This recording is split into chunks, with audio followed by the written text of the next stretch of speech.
I'm always getting some kind of input, and I have a board now that I get very high level strategy from people I trust. So that's how I'm evolving and continuing to evolve and making sure I'm always investing in myself and my skills. And they're really teaching me to think outside of the box.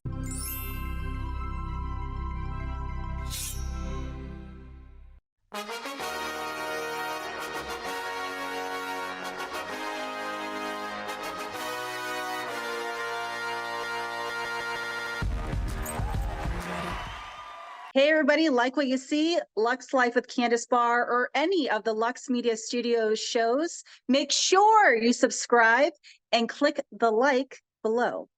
Hey everybody, welcome to Luxe Life. I'm your host, Candice Bar, and like every show, we're so excited for today, but I am really excited for today. We finally got Miss Leah McHenry on Luxe Life. Welcome, Leah. Thank you so much for having me. It's an honor to talk to you. We're so excited to have you. The show we've been doing for a really long time, and we got to interview some really cool people along the way, and you're definitely a part of that. So you're quite the entrepreneur. And my favorite, we interview celebrities, we interview entrepreneurs, we interview celebrities who turn into entrepreneurs and entrepreneurs who turn into celebrities. But I think you're very impressive. Oh, thank you so much. I appreciate that. And I've been watching you. I've been watching in the least stalkerish way possible. But I'm so impressed by you because, as it says on your Instagram, you're a mother of five, and you homeschool your kids, and I believe you have two very, very successful companies that you have built in a very short period of time. So please let everyone know what companies you have, because I know they're known. Yeah, so I guess this makes actually 4 now officially, Wow. that I've built either 6 multi-6 or multi-7-figure companies, all within under a year each. So the first one that it all started off was actually my music business. My background is as a singer-songwriter in Celtic metal, of all things. And so it started off as a little hobby on the side. And then I was like, I have these babies at home. I can't tour. What can I do to promote it online? Because we have the internet now. And so that introduced me to the world of online marketing and like, how can I build an audience from scratch for Mm. this really niche type of music that I play? So built that to 6 figures as an online recording artist who never tours. I still never done a tour, and I still do 6 or multi-6 figures a year just as a recording artist. So that was huge. And then I realized I had this little teaching knack. And I thought, actually, as part of one of my streams of income as a recording artist, I thought, why don't I like package what I know into a little ebook and see if I can, maybe there's other musicians who'd like to do the same thing that I've been doing. Mm. And so I started selling a little ebook, and it was slow. And then I realized this would be way more valuable if I did this in videos. And so I created my first course called The Online Musician, because that's what I was doing. I'm the online musician. I'm a recording artist and I don't tour. So I packaged that into a course format and started doing webinars and selling that. So I ended up creating my first big company, which was Savvy Musician Academy.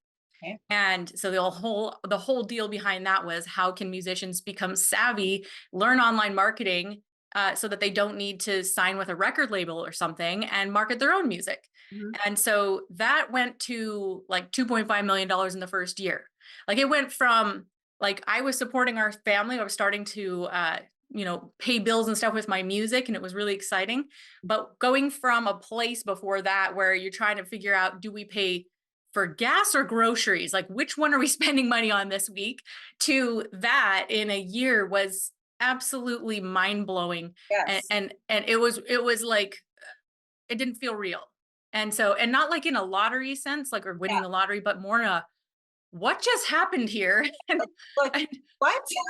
yeah, what just happened here? And someone pinched me, and oh my gosh, what if we lose it all tomorrow? And all this, like, this background scarcity stuff that you come from, right? With not having money when you're growing up. To the utter fear of, oh my gosh, if we made it that fast, we could also lose it that fast. Okay. And so much mindset stuff I had to deal with immediately. It Mm. was so wild.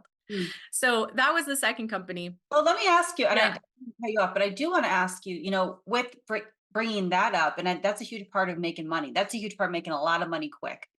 And how did you navigate through that mindset stuff to accept the blessings that you just got? How did you maneuver all that? Honestly, I'm still maneuvering it. I'm still trying to like that's and a lot of successful entrepreneurs that I meet and talk to, they said actually that fear of it going away, that actually never goes away. Yeah, And it's something that kind of keeps driving you yeah, of the fact that actually, yeah, you could lose it all tomorrow. And in many cases, people actually do. They have an investment that goes bad, something happens, you can go out of business, someone can sue you and take you out tomorrow. But this is the big thing is that if you've acquired skills, that's okay. You could start tomorrow on a whole new thing and start a new business and make it all back. So that's the comfort. That's what gives me peace at night is knowing, yeah, actually, it's okay. If the worst thing happened in the world and I lost it all tomorrow, yeah. I could start a new business. Yes. And Trump said something a long time ago that I really loved, and I always kind of remembered. And he said, if I lost everything, give me 2 weeks and I'll make it all back. Because once you know how to do something, you can't unknow it. Yes, Mhm. that's exactly it. Mhm. Precisely. Yeah. So that was You this. did Oh, that go ahead. is amazing. How long ago was that? So that all started I was working on my own music business from 2012. And then by the time it was 2015 is when I launched the first Savvy Musician Academy. It was the Okay. very end of 2015. Okay. So you got that, and then you started. Yeah. In 2020, I launched a very niche candle company. Mhm. And it kind of was a spin-off of my music also. It was inspired by it, but totally I saw the potential as a standalone brand in a very niche, nerdy category because candles are it's a generic product, right? It's like t-shirts or something like that. Totally. The issue isn't, oh, the market's so saturated. The issue is the market saturated in this niche? And the answer for me was no. There's lots of little mom and pop Etsy shops and stuff, but nobody's doing this on a larger scale. And I saw a gap in the market and I thought, I'm going to try this. I also wanted to test my skill set because I've been teaching musicians all about selling music and merchandise online, which is just e-commerce. And I really wanted to sink my teeth into a physical product company that's a standalone, that's not attached to my music, not attached to coaching or anything else, and just see, do I actually know what I say that I know? Can I do this? And so I was so bold to proclaim on our own podcast at the time, I believe I can take this company to $1 million in 18 months or less. Watch me do it. And it was a very bold statement to make, but it was because I was confident in my skill set. And I thought it was a challenge to myself, not to other people, but let's see, Leah, if you can do it. And so that went to $1 million in 9 months. So half the time that I thought. So Yes. that was really something as well. So that was the third one. I think that's amazing. And the candle company she's talking about is Mythologie Candles, which I love. I purchased some, and I actually saw it originally on a couple of my favorite vlogs. So I think Cottage Fairy is where I saw it, which Yes. obsessed with Cottage Fairy. Yeah, she's amazing. And Darling Desi. Yeah. Oh, I love both of them. And that's how I found you. And Yeah, that's and how ironically, they're not even like affiliates or ambassadors of ours. I think Cottage Fairy might be now, but they just really loved our products and would just incorporate it. yeah. So And like yeah, you could tell that, like, because you can tell when someone's getting like paid to yeah, advertise something, and you can tell when someone just like loves something and wants to share it. And you could tell that they just loved it and they just wanted to share it. And that's how I found out about you. yeah, that's very interesting. And the power of influencers is definitely huge, and it's a big part of something we're ramping up as well, just because it is so it's just a big part of word of mouth marketing these days. Mhm. Yeah. And so you created that, you made money with that. And so as you're making money and building and scaling, how are you figuring? I mean, do you come from an entrepreneurial background? How did you figure out? Because when you own a business, because I've owned my company for a very long time. And when you own a business, making money is always great and amazing because it's a tool to do cool things. but also you have to deal with the stuff in between all that stuff. And how did you learn how to deal? Yeah, so no entrepreneurial background really. I mean, my parents were technically self-employed, but no, I definitely didn't have any training or background in that. So everything I've learned, I've had to learn from the ground up the hard way. And so it's been a journey of just really sheer determination. Just, I want to change the future Mm, and I'm willing to learn whatever it takes. mm, And it doesn't mean that I'm going to try to absorb absolutely everything in the world from every single person. I think that's the trouble nowadays. It's actually overwhelm for people where you could, there's so much, right? It's like, how do I even pick and choose who to learn from? How do I even know what to learn? That's actually, it's overwhelm now. But I think the important thing is, finding people you resonate with, some kind of coach, some kind of mentor, somebody who you trust, and just kind of go tunnel vision on that for a while mm. and learn everything you can from them. So I did that.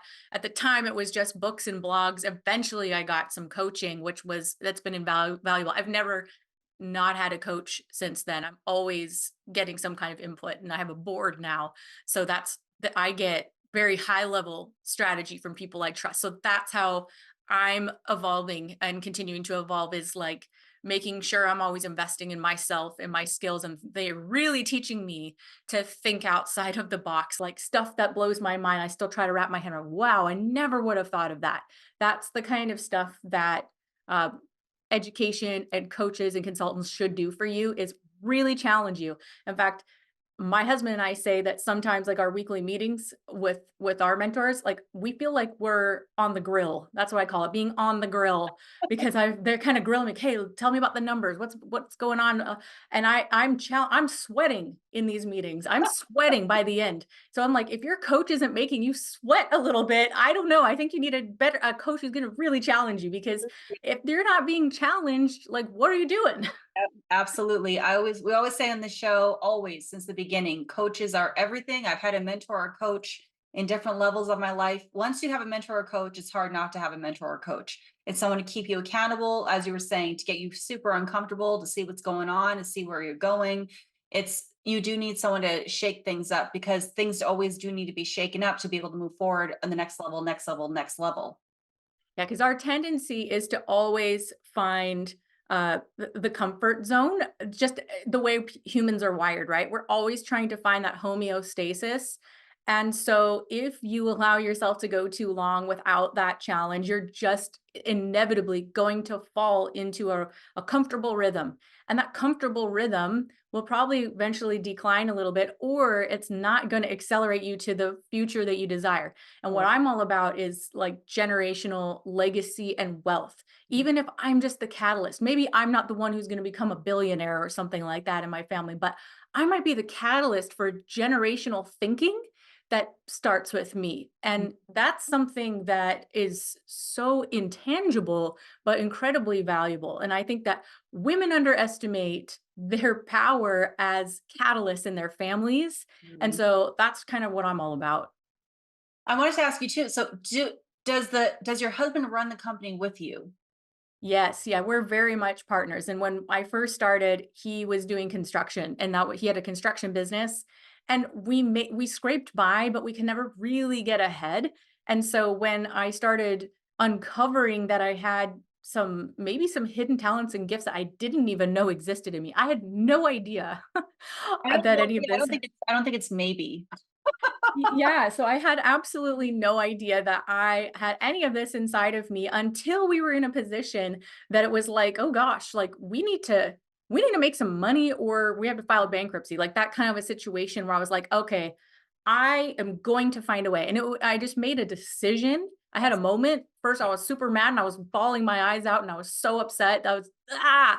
and then I just something happened and I funneled all of that into this resolve where it was like in my bones, in my DNA, where I was like, I am going to change this situation. I don't even know how I'm going to do it, but I will make six figures in the next year or less. And Mhm. after I made that decision, it's like, I don't want to say it's magical or anything, but like it's amazing how the path starts to form and the path starts to clear when you've made a decision. And you just do the next thing. What's the next thing I can do? And hey, it might not be the thing that gets me there, but it's the first step to the thing that's going to get me there. So I I had think no idea. So he ended up joining me in this whole thing, and he didn't know his role. I didn't know my role. And that was a whole entire kind of journey for our relationship as well. It's like finding finding the new us in a business together. And so to this day, yeah, we're absolutely business partners. And our kids, they have to live with, they're living with us 24/7 at both as a married couple and as business partners. And so I was asking my kids at the table tonight, hey, what's that like for you guys? Because there's like 1 minute we might be talking, we might be smooching in the kitchen, and the next minute we're like, in some kind of argument about how many candles to produce next week, and it's all encompassing. yeah. So yeah, finding the new us has been a challenge and a journey, but like really rewarding also. I love asking people that, a lot of couples are nowadays working together more and more, I believe, especially as entrepreneurs. And that's not always easy to navigate. And some people are really good at that and staying in their own lane and, trusting that person's doing that thing for the company and the business. And sometimes it doesn't work out. So it's kind of interesting to see the dynamics and how that all plays out. Yeah, it's definitely not easy, but I will say, like there's people who I think when you're in a business situation, whether it's with family members or your own spouse or anything like that, first of all, I want to say family businesses have been around since the beginning of time. In fact, that was the only kind of business that used to exist. It was the family farm, and you survived or you didn't, Right. right? Everybody contributes. So this is not a new situation. Yeah. And what it does, though, is it reveals the nature of your relationship. It will reveal flaws. It will reveal points of contention if there are any. It Mhm. will reveal where you're impatient with each other. It's going to reveal a whole host of character problems. Mm. And so I think of business as like the ultimate character boot camp, where it's like you either have to solve these and resolve these issues between each other, or it's going to be a toxic situation, right? It can become that way. And Mhm. so it really is just a big magnifier and revealer of reality. Absolutely. And as business grows and things change as they do and as they should, it's like, are people leveling up to the next level? Are people changing to get to that thing? Are they staying the same? Someone might be with you up into a point that worked up until that point, but they cannot be with you going to the next level and doing other things because that's their breaking point. So it's really interesting to see that. Yeah, I think that's a pretty natural, normal thing. And whether that's employees or family member or something like that, people have sometimes there's, ceilings, limiting beliefs or glass ceilings people put on themselves. And they're like, hey, this is as far as I want to go. Other times it might be a skill level thing, right? Where they either desire to improve that skill level so they can continue on the journey, or they don't. And then, the business has to move on. Mhm. So there's a number of different scenarios that are pretty normal and natural that have to happen. Absolutely. And throughout this process for you, I know you've grown since having all this. So what has been the most significant changes that you've noticed within yourself since all this has occurred for you? Ooh, that's a big one. I'm Significant sure there's change. there's many, but a couple that you're like, a few years ago I may not have reacted like that, or a few years ago I may not have thought my response may not have wouldn't wouldn't have been that. Well, I think for one, my tendency is to bite off more than I can chew. Mm, And I tend to want to say yes to everything because I love opportunity, and I love all the things that come up, and I want to say I see so much potential in mm, so many things in sales channels or in people or in opportunities. And I just tend to just say yes to more than I can actually do because it's like, oh yeah, there are only 24 hours in a day and I am only just one person. So coming to grips with the fact that I actually have to say no mm, more than I say yes, that's a tough one for me. mm. And acknowledging the limitations of time and the limitations of energy and the limitations of just the opportunities. So that's a personal growth thing for me. And so I actually have to start out with as an opportunist type of a mindset. I looking at how does this thing meet the specific objective I've set, say for this quarter. And Mhm. if not, it doesn't mean no forever. It might just mean no this quarter. So Right. just, you know, because I don't like saying no. I want it to be yes, and it just can be a yes, not right now. Right. So that's one of the things that I have had to grow in. Now, so you have the music side, which is really interesting to me because I happen to know a lot of entrepreneurs. They're either coaches or they have their own company, and they're also musicians. Like a lot, it's interesting how being a musician and entrepreneur really goes. I know a lot of them, they go hand in hand. It's really interesting to me. Then you have the amazing candle company. And then what else do we have going on? The main other thing is really just I've started coaching startup entrepreneurs, a lot of them homeschool moms themselves. Mm, So that's really, I mean, I have Savvy Musician Academy that's kind of going in the background. Mythologie Candles, I'm very involved with on a day-to-day basis right now. And then the main thing is coaching. And my music career is seasonal, mm, right? So I make an album, I promote the album, and then I kind of take a breather. So that's I do that in seasons. You know, people look at what I do and they go, "Oh my gosh, you homeschool 5 kids, you do all this is how the heck are you superwoman?" I'm like, "Absolutely not. I don't do everything myself for one, and I mm, don't do all of them in all seasons. I pick and choose what I do when." And so, right now I'm about to release an album actually 2 weeks on February 14th. I'm going to have a season where for a couple weeks I kind of go, deep in the weeds on that to promote that thing. And then I'm going to let it coast and I'm going to take a breather from that and I'll shift my focus. mm, So it's all about bandwidth, right? And it's all about capacity. And you only have, the pie is only so big. So you got to pick and choose where you're going to put that energy. And the important thing is to really just be intentional yeah. about where you want it to go rather than life just happening and it's, oh my gosh. The overwhelm comes from not being intentional with it. Believing Before Seeing, a new bestseller by Candice Bar. Order your copy today. Bringing up the kids and homeschooling. Can I ask what made you decide to homeschool? Have they always been homeschooled, or you decided to do that? And how does that process go with running the companies? Yeah, so we've always homeschooled from the beginning. I always knew that I didn't want to put my kids in public school, like for a whole host of reasons, everything from modern day politics to Mhm. my own personal religious beliefs. And I also just felt like I never succeeded in school and just this cookie cutter, like every kid learns the same thing and just churn them out like on a conveyor belt. Mhm. That I just didn't think that that would be good. Yes. So yeah, so we've homeschooled since the beginning. So my son's turning 18 this year, for example. So his whole life he's been homeschooled, and as I have all the rest. And he loves it. He's like, I'm absolutely homeschooling my kids because we were able to tailor everything to them. Yeah. So my approach, at first I tried to be, very regimented, like because you grow up in school and think, oh, everything has to be regimented and Yes. sitting at the table Yes. and I have my Excel sheets taped to the fridge of, we're time blocking everything. And it's very much like that with your first year. And then you're like, oh, we can actually relax a lot more than this and they'll learn Also more. too, like, you decided to do homeschool to get them out of that systematic kind of thinking. So like, why am I creating that here? I just changed location, not the way it's done. But I do want to hear about that more actually. So the year after that, you switched it up and you created what works for you and the kids.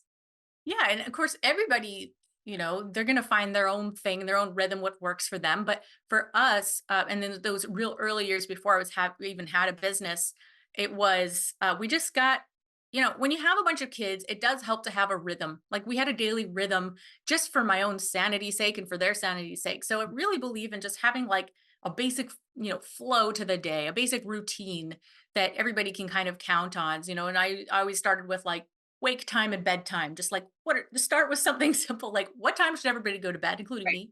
What time should everybody wake up? And this helps even like when you have babies and stuff, helps set their little clocks so that you can all sleep. And Mm, so that helped so much, just starting with bedtime and wake time. And then, okay, now we're just going to add meals. What mhm. time is breakfast, lunch, dinner? Just super basic stuff. You think it's like overly simplistic, but it's actually kind of a game changer when you're juggling a lot of kids with a lot of needs and a lot of things going on. So, yeah, after that first year, we got really more relaxed. And then we fell into now, I guess there's a word for it, which is what I would call interest led learning. So, outside of the very basics of, some reading, writing, math stuff, our kids really lead the focus on what it is they want to learn. And that's very unconventional to those of us who grew up in just very almost indoctrinated in the school system. It's like, no, you must learn chemistry and biology and you must have, it feels wrong or something at first until you deprogram from that and you realize, oh gosh, there's this whole other world. And when you look at the scope of like what people need to succeed in life, like truly, what is the objective here? Is it that we have kids that regurgitate a bunch of information, or is it that they succeed in life? If it's that they succeed in life, how are we defining success? What does that even mean? Right. Right. And you got to start really digging into the fundamentals of what do these words mean and what do they mean for us? So once you define that, you can start finding an education, model that aligns with you on that. And so in our case, we just thought, well, we want to give them high amount of education, but we want them to excel at what they do. We want them to be specialists in what they do. So that meant taking out any fluff or anything that wasn't necessary and letting them go all in on the thing that they were passionate about. I love that. Essentially. I love that. I was actually just talking to someone last night about that. I believe, I don't have children, but I see a lot of kids and all my friends have kids. I believe that kids already they have a knowing of who they're going to be when they get older already. And as you were saying before, like the programming programs it out of them. So I think that highlighting what you're naturally already good at, and then you just figure it out as you go along. You figure out along the way. But why do people hate learning? What most of the time? Because of school, regular school system, having to do these certain things that you don't even want to do, that you're not even going to use in adult life ever. Exactly. And in adult life, the real reality is this. And I'm speaking as I've been an entrepreneur pretty much my whole life. The reality is this: you know you're genius, you know what you know, and you hire the rest and you figure it out as you go along. So you just figure it out, and then that's really life. Doesn't have to be a lot of fear around it, as people have been programmed to think. So I love what you're saying. Yeah, exactly. Actually, just yesterday, my 16-year-old daughter, she's been working really hard at learning French. And she has a French class that she's in. She's like, everyone I talk to, they hate that they have to learn French. They don't even want to be in this class. They're not even enjoying it. They're doing it because they have to. Meanwhile, she's taking 2 French classes because she wants to learn it. But you see, I told her a few years ago, I said, if you learn to speak French fluently, I will take you to Paris and we'll have a big vacation for your 16th birthday. So she was super motivated because now this is her dream. And we're going in a month from now. We're going to Paris because she learned French and she's taking extra classes. So she's like, I don't know why people don't like this. I'm having the time of my life. This is like de-stressing for me. I love it. So it's just, I just feel like there's a difference when have to versus want to. So the key for me was like, how can I get the kids to be self-motivated and wanting to learn stuff on their own? So like all my kids do some kind of musical instrument. The older ones are all piano. And like my son, who's 18 now, I've never had to ask him even once to practice. He would be practicing on his own for 2 or 3 hours a day. And so there's something about helping, like when you find what their gift or talent or interest is, facilitating it. I feel like I'm more of like a facilitator, and that shifts things greatly in the learning environment. And then you just create your whole house is just filled with this learning environment and facilitation environment. And I feel like it's worked out. At least I think it has. It seems to have. So, we're in 2024, we're in February already, which I can't believe. Time goes by so quickly. Every year is going by faster and faster, honestly. And so I wanted to know, specifically with the candle company, what are some things that we're going to see from that, or what do you want or to expect to see before this year's over? Well, with the candle company, we always have plans. We're always thinking ahead and thinking about the next fun things we can do to delight our customers. And so I can't give away all the secrets on that for sure, but really, we're just always trying to dial things in. And so, yeah, we're like always trying to figure out how can we, it's like we're in the happiness business. Some businesses solve a lot of pain, but for us, we bring joy. And so it's a little bit of a different take on that.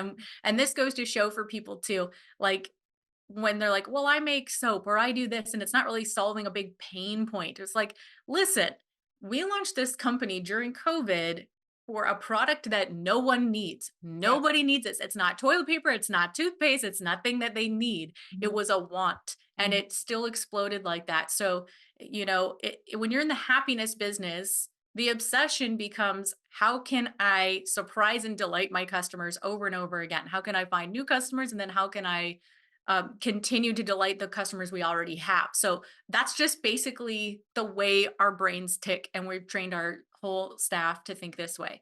Hmm. So I think we're going to be doing a lot more special stuff, special edition things, or like releasing things in new ways, um, rather than reinventing the wheel. Yeah. So, because we do have a pretty heavy release schedule. So some of it's going to be a little bit more about optimizing and like getting great results, but for a little bit less effort. Mm. So from the business side, that's what I'm focused on. I don't actually don't know this question or this answer to this question. Is it made in America? Yeah, yeah, we make it right. Like we have a facility in Northern Washington. Oh, wow. I love that. I do want to ask you this. You're building these companies and they're all doing great. And like, I'm super excited and happy for you and only the very best. Absolutely. Do you feel or that any of your kids are they helping kind of run it or do you want to leave it to them and so they can take it over? What's the game plan? So I kind of have approached this a similar way that I approached music, because me being a musician and the whole background, I was like, do I heavily encourage them and like, here, you're doing lessons, and do I do that, or do I just see what happens? And so I've done the same thing with the business, where I didn't force them to do anything. I feel like anytime you make somebody do something, there's going to be a natural resistance to it, because that's human nature. If you're in business and marketing, you learn a little bit about psychology. Mhm. And so I think I learned that. I was like, well, if I want them to like it, they've got to think it's their own idea. So that's what happened with music, and now all of them are musical, and they all sing or play at a pretty high level of instruments. So I'm like, I'm going to do the same thing with business. And so we didn't, they're immersed in it, so they're getting so much through osmosis. Mhm. And now that they're, especially that I have almost all teens, hard to believe, four of the five are teens. Mm. Now it's making sense to them. I was encouraging my 18-year-old son. I was like, it might be good if you just got a part-time job or whatever. He's like, why would I do that when I could create a business? Like, and so he's telling me that. Mm. So maybe call it reverse psychology. I'm like, yeah, wouldn't it be good to just have like a regular job that you can just go to? He's like, no, I want to do this now. I want to pursue this business and I can make way more. I'm like, Yeah. okay. Yes. So it's kind of I think honestly, the best thing to do in this situation is to live it. Yeah. And it's more like what we do, not what we say. And ultimately, because everybody's grown up, you've seen this where people told you what to do and they didn't live it. It was like, do as I say, not as I do. So we all know that being in the environment where people are living what they're telling you to do is so much more important. So now, this is starting to manifest, and my kids are actually talking about their own businesses. Now, my girls, they have a dream of, they want horses, they want to buy horses, they want a horse farm, they want to do like that. Cool. Figure out how to make money to do it, and you can totally do it. And Right. so now they've got their thinking hats on. They're like, oh yeah. So they actually have a business meeting today. They're talking about opening their own shop, and I'm just letting them go wild with ideas, right? So trying to foster that and not force people into doing it a certain way. I think it's important that it's their idea. So that's how I'm approaching it. I love that. I always say like one thing that parents tend to do that I think is interesting is at some point they stop allowing their children to dream, which I find to be so detrimental because the biggest things that we have that are created now are all from dreams. Totally. Visions, against all odds, you name it. This is what the country was built off of, making things happen. And you're allowed, and this has been a conversation, I feel like this last 2 weeks with people, especially I think Americans for sure. We tend to put happiness on the back burner, but happiness is incredibly important. It's as important as making money. It's as important as, doing other things. happiness is super important, and you can be happy and you can make money. It can go hand in hand. Yeah, 100%. And I think it's, you know, they say if you love what you do, you never work a day in your life kind of a Right. thing. Well, I think there's definitely some less favorable moments that in Yeah. company business, like anything. It's like, well, we made this amazing dinner and now we have to clean up all these dishes. You know, that's just part of life. We got to do things we don't love. And that's part of, you know, building muscles for stuff. But to not take away the enjoyment and, you know, life is just hard. So you're going to get kicked out when you're 18, figure it out. I Mhm. mean, maybe there's the odd kid who would benefit from that, but I'm not doing that in my family. I am encouraging you must be a contributor. You must contribute in some way. You must and I'll help. You can do it in your way. We'll help you, you know, find your path. Yeah. But, you know, I think, yeah, it's a very case by case scenario, Yeah. but fostering a love for what you're doing and that you have an actual natural tendency toward that is a huge part of the approach that I'm hoping is going to all work out. We'll find out in 10 years. I feel like it will, but no, we're not guaranteed anything. I ask everybody, this is the one question I ask everybody. When you started coming up and when things started going really well, what was one thing you were able to get for yourself or your family that you always wanted? And you're like, you never thought you'd ever actually be able to get this thing. But when you did it, you're like, you know what? I did a good job. Okay, I know the exact answer to this question because it was a big moment for me. Okay. Believe it or not, it was my dream dining room table. We Hmm. had It was big and expensive and like 10 feet long. And because by this time we had 5 kids, and it would always be crammed around a table. If you have company over, your parents over, it was just, you know, it never felt like you had enough seating. Right. And so the first, like, oh my gosh, I'm having a moment. Like this is a milestone, was Yeah. getting my dream dining room Mm. table. And we still have it to this day. And I bought this big table. I think it was from the Pottery Barn, Mm. and, you know, those tables aren't cheap, No. but, I bought the table knowing this table is going to get just, like, wrecked at some point. It's gonna get dings in it, it's gonna get watermarks, it's gonna get gouges, and I love it and I embrace it, and it's okay, and that's why I'm buying this table, because I want this. For me, represents the rich life that I wanna create. It's family around the table, it's Christmas, it's Easter, it's birthdays, and I welcome the dings and the scratches and the watermarks because it means it's a life loved. Like we are living our life and we're having special moments and we're developing relationships around this table. So for me, it was so much more than a table, but I still have it now. And yep, it's still getting scratched and scruffed and I love it. That's probably one of the best answers I've ever got. I have one more question for you. As you're coming up and as things, going well and all that stuff, it's typical. I've heard the story a lot from many different people that may have once been in your life are no longer in your life for whatever reasons. And can you talk on that? Either be friends, family, anyone around you that you thought, they'd be with you around you forever and things just changed.